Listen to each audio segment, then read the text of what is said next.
स्वर वेद कथा, जय स्वर वेद कथा। श्रवण मात्र से मिट जाती है बहु जन्मों की व्यथा। जय स्वर वेद कथा, जय स्वर वेद कथा, जय स्वर वेद कथा, जय स्वर वेद कथा।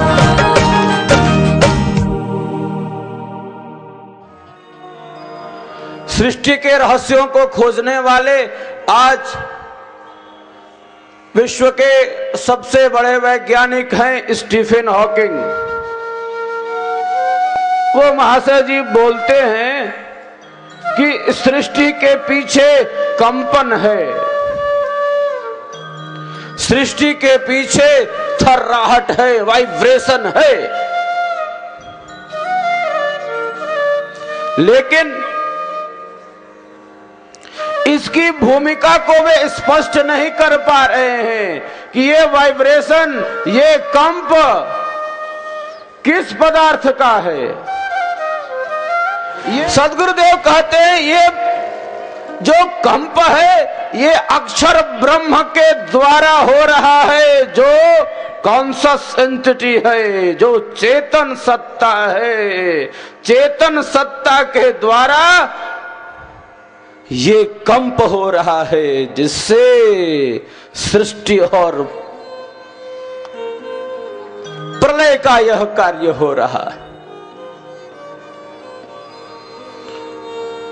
तो ये वैज्ञानिक जितना यंत्रों के द्वारा और अन्वेषण के द्वारा जितना जान पाते हैं उतना बोलते हैं, लेकिन सद्गुरु कहां से बोलते हैं? सद्गुरु का क्या मंडल है, सद्गुरु की क्या भूमि है? ये तो उस दिव्य मंडल से बोलते हैं।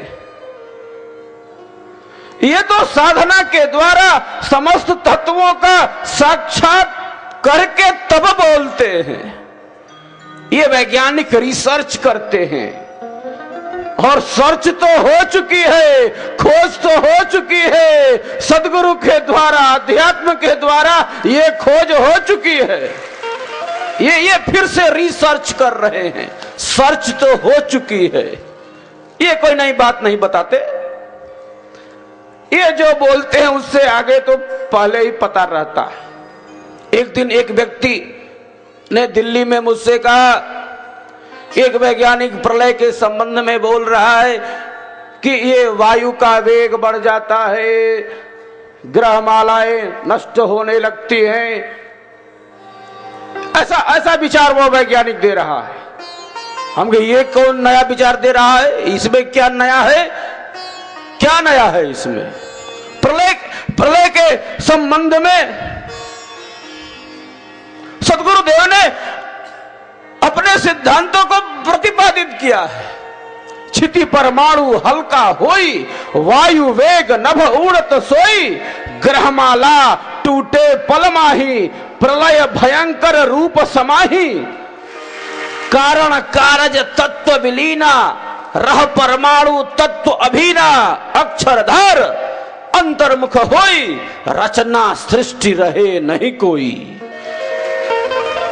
आप रह पुरुष अकेला, शब्द अखंड अनंत अमेला। हम ये कौन नया बात बता रहा है? कुदतरा ये कोई नया चिंतन नहीं है, ये कोई नया आविष्कार नहीं है। सद्गुरुदेव ने प्रलय के दृश्य को भी बतला दिया है कि प्रलय के समय कैसा कैसा कैसा दृश्य उपस्थित होता है। वायु का वेग बढ़ जाता है, ग्रहमालाएं निमिष मात्र में नष्ट हो जाती है, जो भी कार्य रूप पदार्थ है वो अपने कारण में लीन हो जाते हैं। ये कार्य कारण संबंध है, प्रत्येक कार्य का एक कारण है और जो कार्य है अपने कारण में चला जा रहा है। तो अक्षर ब्रह्म के द्वारा ये समस्त क्रियाएं हो रही हैं। सद्गुरुदेव ने शरीर छोड़ते समय कहा था कि मैं वहां पर बैठा हूं, मैं वहां पर बैठा हूं जहां से सृष्टि और प्रलय होता है। हाँ, सद्गुरुदेव ने कहा था, आकाशवाणी में कहा था, ओइजा बैठल बानी जहां से सृष्टि होले, जहां से प्रलय होले, वो जहां आसीन बानी हम। ये सदगुरु की महत्ता है, ये सदगुरु का प्रताप है, ये सदगुरु का प्रभाव है। जिस महान सत्ता ने समस्त जड़ चेतन का ज्ञान इस पराविद्या के द्वारा, इस ब्रह्म विद्या के द्वारा, इस विहंगम योग के द्वारा प्राप्त किया है। पूर्ण रूप में जानता ब्रह्म चक्र विस्तार, ब्रह्म विद्या गुढ़ तत्व है, सदगुरु कृपा पार। सदगुरुदेव ने कहा ब्रह्म चक्र के संपूर्ण विस्तार को मैं जानता हूं।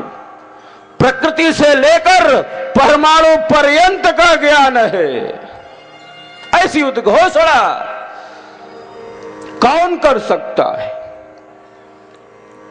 ऐसी उद्घोषणा वही कर सकता है जिसने स्वयं उन समस्त तत्वों को साक्षात किया हो, जो साक्षात्कार धर्मा ऋषि हो।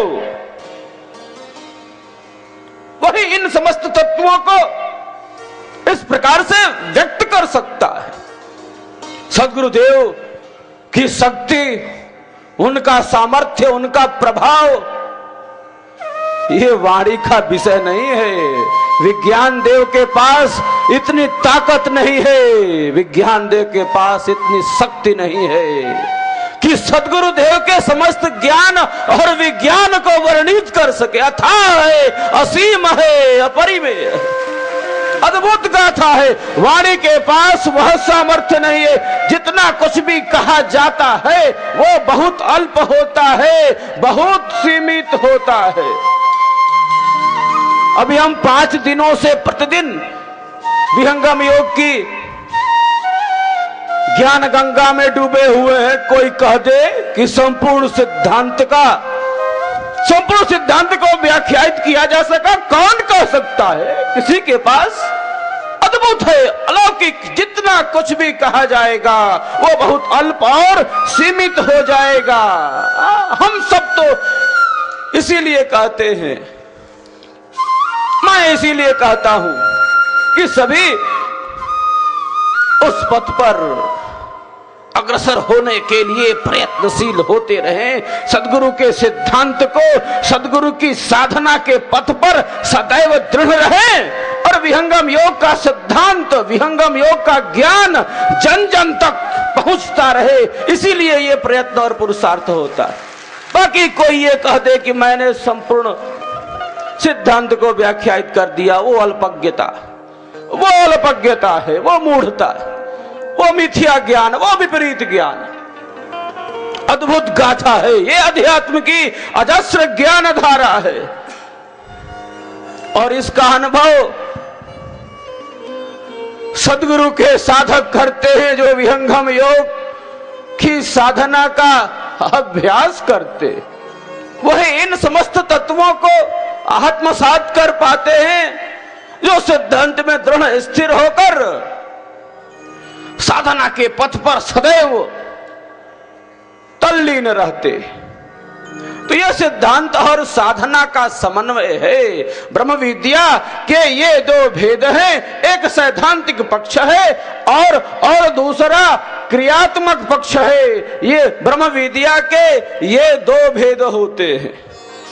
सिद्धांत का निर्माण सद्गुरुदेव ने आध्यात्मिक अनुभव के आधार पर किया, समाधि के अनुभव के आधार पर किया और समस्त भेदों को स्पष्ट धरातल प्रदान कर दिया। सद्गुरुदेव अपने अवतरण के संबंध में क्या कहते हैं? मैं तो कुतूहल मात्र में मुक्ति द्वार से आए, वही शब्द का द्वार है, चेतन चेतन जाए। वह ज्ञान बिसरा नहीं, स्मरण हो यमोहिया, यह महिमा प्रभु जानिए, भक्तन उर्वसाए। मैं तो मुक्ति द्वार से आया हूं। मुझे ज्ञान है जन्म का, मुझे ज्ञान है मृत्यु का, इन संपूर्ण भेदों को मैं जानता हूं। सद्गुरुदेव क्या प्रारब्ध को भोगने आए थे?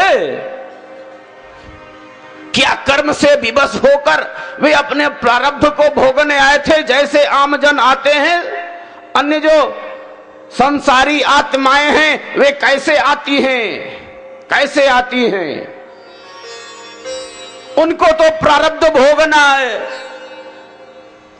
उनको अपने कर्मों का फल प्राप्त करना है।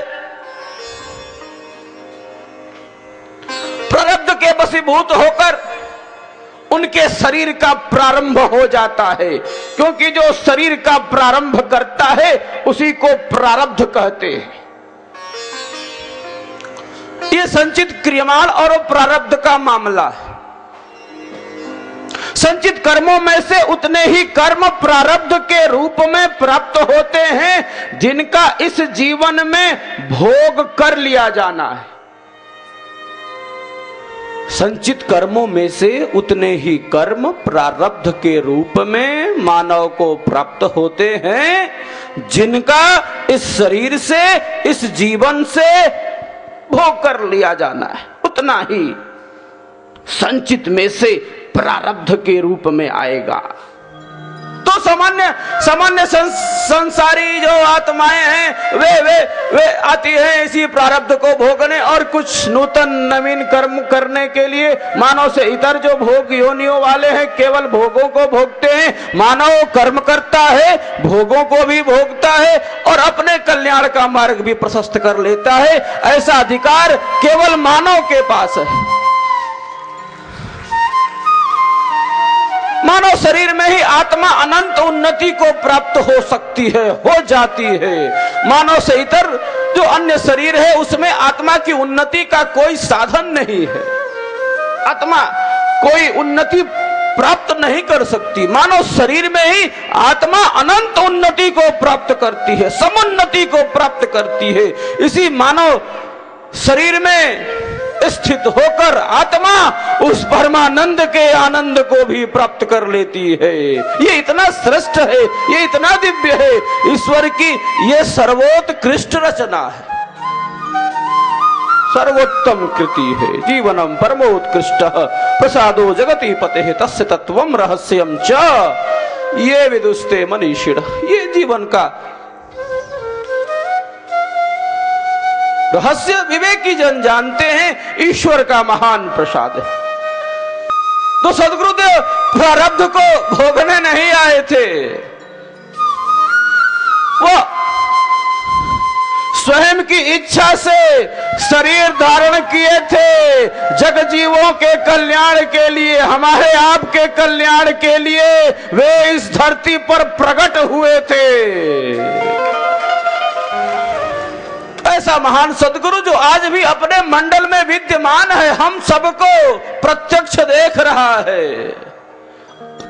अपने मंडल पर आसीन होकर, उस अक्षर की भूमि में स्थित होकर आज भी सद्गुरु अपनी शक्ति का प्रवाह, ब्रह्म विद्या की किरणों को प्रवाहित कर रहा है। तो इस प्रकार से यह अद्भुत गाथा है, यह अध्यात्म की गाथा है, जिस गाथा के द्वारा समस्त जड़ चेतन तत्वों का बोध प्राप्त होता है। सद्गुरुदेव कहते हैं निराकार कोई वस्तु नहीं, सबकर होत स्वरूप। जड़ चेतन दो भेद है, रूप ही रूपानूप। आज उस विश्वव्यापक सत्ता के संदर्भ में, उस विश्वव्यापी सत्ता को, ईश्वर को अनंत रूपों में व्यक्ति आराधित करने का प्रयास कर रहा है। अनेक प्रकार के विचार हैं, अनेक प्रकार की मान्यताएं हैं जो उस ईश्वर के संबंध में, कोई निराकार के रूप में, कोई साकार के रूप में उसको पूजित करने का प्रयत्न और पुरुषार्थ कर रहा है। तो सद्गुरुदेव ने कहा प्यारे, ये निराकार कोई वस्तु नहीं होती, निराकार कोई वस्तु नहीं, सबकर होत स्वरूप। जड़ चेतन दो भेद है, रूप ही रूप अनूप, कि निराकार कोई वस्तु नहीं होती, सबका अपना स्वरूप, सबकी अपनी स्थिति, सबका अपना एक कर्म होता है, सभी अपने स्वरूप में स्थित है। ये निराकार का क्या औचित्य है। प्रत्येक वस्तु अपने स्वरूप में स्थित है, प्रत्येक वस्तु का अपना एक स्वरूप है, अपनी एक स्थिति है, अपना एक प्रभाव है। सदगुरु ने कहा कि वो वस्तु निराकार नहीं है, निराकार कोई वस्तु नहीं होती। और निराकार नहीं है तो इसका यह भी तात्पर्य नहीं है कि वह साकार है, वह सीमित रूप को धारण कर ले रहा है, वह प्रारब्ध को भोगने आ जा रहा है, वह मां के गर्भ में आ जा रहा है, इसका यह भी मतलब नहीं है। साकार का अर्थ सीमित नहीं है, साकार का अर्थ अणुरूप नहीं है।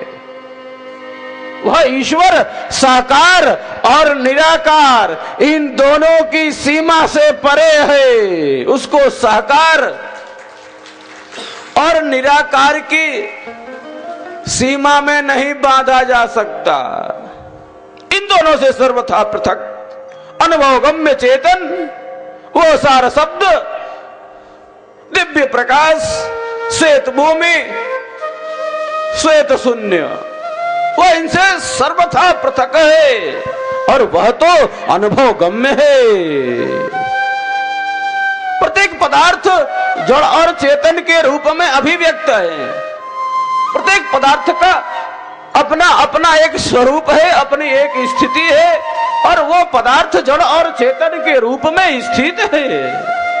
ईश्वर को साकार और निराकार की सीमा में नहीं बांधा जा सकता। इन सबसे सर्वथा परे वह अलौकिक दिव्य सत्ता है जिसका अनुभव, जिसका ज्ञान, जिसका आनंद आत्मा उस विशेष उच्च आध्यात्मिक भूमि में प्राप्त करके तृप्त हो जाती है, आनंदमय हो जाती है। सद्गुरु सदाफल देव रचित स्वरवेद विहंगम योग का संपूर्ण दर्शन प्रस्तुत करता है, जिसका प्रैक्टिकल आप भी अपने घर परिवार में रहते हुए कर सकते हैं। 5 कोटियों की ये साधना शुरू होती है मन को स्थिर करने से, जिससे भूमि पर मन का प्रकाश प्रकट होता है और साधक अपार शांति का अनुभव करने लगता है। मात्र 10 मिनट सुबह शाम के अभ्यास से प्राप्त लाभ ने आज विश्व के वैज्ञानिकों को आश्चर्यचकित कर दिया है।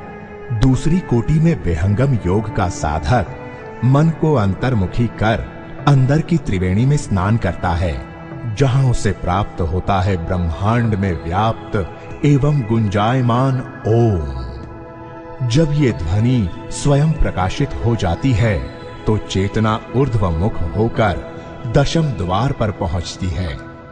यही ब्रह्मरंध्र या मोक्ष का द्वार है, जिसके खुले बिना जन्म जन्मांतर की दास्ता से मुक्ति संभव ही नहीं।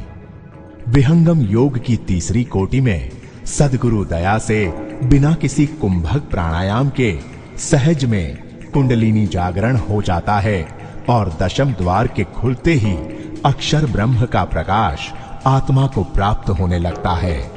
यही विहंगम योग की चतुर्थ भूमि है, जहां मन एवं प्राण का लय हो जाता है और सारे प्राकृतिक करणों को छोड़कर चेतन आत्मा अपने शुद्ध स्वरूप से शाश्वत प्राण सखा से मिलने चल देती है। तब आती है पंचम भूमि, जहां रहता है बस आनंद रूपी अथाह समुद्र। उस कालातीत समंदर में जीव किलोले करता रहता है, इसीलिए विहंगम मार्ग को मीन मार्ग भी कहा जाता है।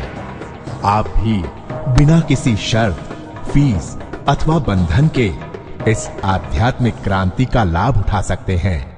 संपर्क करें महर्षि सदाफल देव आश्रम, छतनाग रोड, झूसी, प्रयाग, इलाहाबाद, उत्तर प्रदेश 211019। संपर्क सूत्र 0995611877, 0532 256 7204, 0532 209 0448।